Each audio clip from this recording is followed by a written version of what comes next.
touch me, fuckers! Media, keep distance! Distance! রোদ্দুর কাকাকে ধরতে মামা কাল গেছিল গোয়াতে, আজকে রোদ্দুর কলকাতায় রয়েছে জেলের হাওয়াতে।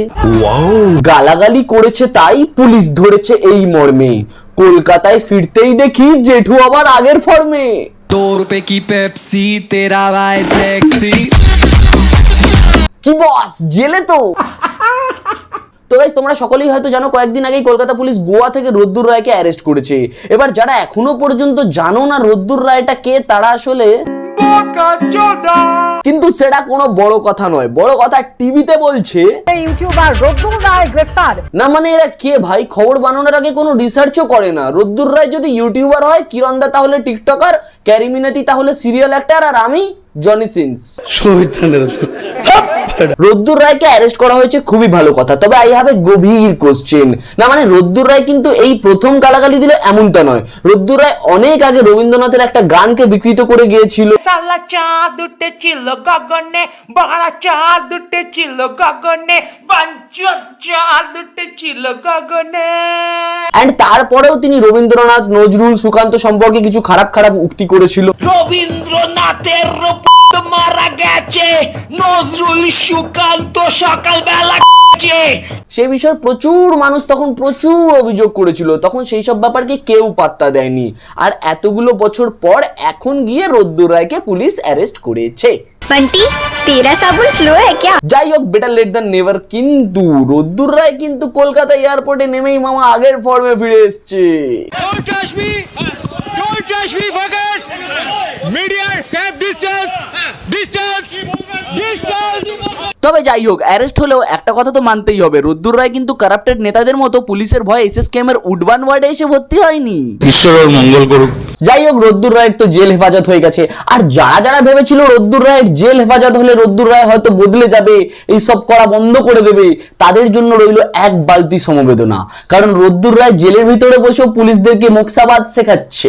বুধবার রাতে লালবাজারে লকআপে বসে কখনো গান করেছেন, কখনো আওড়েছেন কবিতা, পুলিশ কর্মীদের বুঝিয়েছেন মোকসাবাদ কি। মানে ভাবো গাইস, পুলিশগুলো এখন ভাবছে যে সালা কাকে ধরে আনলাম, मेरे पास कोई फाज नहीं है, मुझे छुट्टी दे दे। এবার হয়তো অনেক অশিক্ষিত লোক ভিডিওর কমেন্ট বক্সে এসে বলবে যে রোদ্দুর রায় এমন কি করেছিল যে তার জেল হয়ে গেল।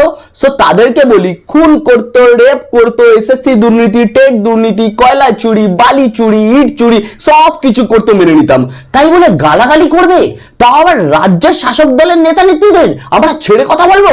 রাজার রাজ্যে সবাই গোলাম, করতে হবে রাজার সুনাম। এবার দেখো গাইস, রোদ্দুর রায় যেসব প্রতিবাদমূলক কথাবার্তা বলতো বা তার যে বক্তব্যের সাথে আমরা প্রায় সবাই অনেকেই সহমত, এন্ড তার কথাবার্তাগুলো একেবারে পুরোপুরি ঠিক না হলেও 80% কিন্তু ঠিকঠাক কথাবার্তা উনি বলতেন, কিন্তু তার শব্দ চয়ন ঠিক ছিল না।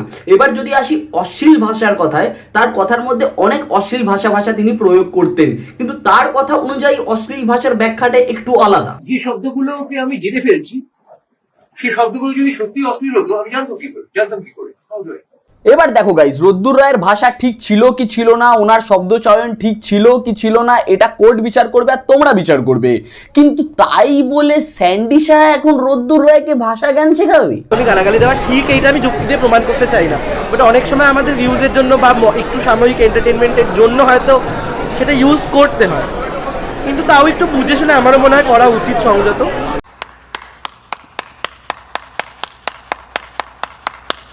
যাই হোক, এই ঘটনার পর একটা কথা কিন্তু মানতেই হয়, পুলিশ কিন্তু সুপার ফাস্ট হয়ে গেছে। গোয়া থেকে রোদ্দুর রায়কে অ্যারেস্ট করে কলকাতায় নিয়ে চলে এলো, অথচ কলকাতায় থাকা প্রচুর অপরাধীদের পুলিশ ধরতে পারছে না। এসএসসি দুর্নীতি, টেট দুর্নীতি যারা করছে তাদেরকেও অ্যারেস্ট করতে পারছে না। আর সেই জন্য যারা চাকরি প্রার্থীরা যারা মানে দিনের পর দিন ভুগছে তাদেরকেও সান্ত্বনা দিতে পারছে না। এই কথা তো বাদই দাও, ছোটখাটো ব্যাপার তো বাদই দাও, অনেক বড় বড় লোকজন আছে যারা অনেক বড় বড় দুর্নীতি করে বসে আছে, পুলিশ তাদেরকেও অ্যারেস্ট করতে পারছে না। কেন সেটা তোমরাও জানো আর সবাই জানে। এবার দেখো গাইস, আমার মতে বলে যারা এই টেট দুর্নীতি, এসএসসি দুর্নীতি, প্রাইমারি টেট এইসবে যারা দুর্নীতির ফলে যারা চাকরি পেয়েছে, আমি তাদের এগেনস্টে কোনো খারাপ কথা বলছি না, কারণ তাদের এখানে কোনো দোষ নেই। কারণ দেখো, তারা টাকা দিয়েছে বা কোনো সোর্স কাজে লাগিয়ে চাকরি পেয়েছে, কিন্তু তাদেরকে যারা চাকরি দিল তারা তো সব থেকে বড় বড় দুর্নীতিগ্রস্ত লোকজন। তাদের এগেনস্টে পুলিশ কটা স্টেপ নিয়েছে আমরা তো দেখতে পাইনি। অথচ গালাগালি দেওয়াটা এত বড় ক্রাইম, আমি বলছি না যে ওনার ওনার ক্রাইমটা কোনোভাবে আমি ছোট করে দেখছি না, ঠিক আছে, উনি ক্রাইম করেছে, কিন্তু তার পাশাপাশি এই কেসগুলোকেও তো দেখতে হবে, এনাদেরকেও তো জেলের হাওয়াটা একটু খাওয়াতে হবে, এনারা তো তার থেকে অনেক বড় বড় ভুল করেছে, তাই না? আর এবার তোমাদের মধ্যে যারা যারা ভাবছো আমি রোদ্দুর রায়ের সমর্থন করছি, তাদের উদ্দেশ্যে জানাই রোদ্দুর রায়কে ফাঁসি দিন, তার থেকেও যদি কোনো জঘন্যতম শাস্তি থাকে সেটাও দিন, কিন্তু যারা যারা এই সমাজে মার্জিত ভাষা ব্যবহার করে মুখোশের আড়ালে জঘন্য থেকে জঘন্যতম অপরাধ করে চলেছেন, দিনের পর দিন গোটা জেনারেশনকে শেষ করে চলেছেন, তাদের মুখে আর যাই হোক এই ভাষা জ্ঞানের জ্ঞানটা প্লিজ দিতে যাবেন না, এটা আপনাদেরকে মানায় না। জাস্ট এটুকুই বলার ছিল। তো গাইস, দেখা হচ্ছে পরের ভিডিওতে, অ্যান্ড ভিডিওটা ভালো লাগলে আর যদি আমার সাথে সহমত হয়ে থাকো তাহলে অবশ্যই ভিডিওটা শেয়ার করে দিও।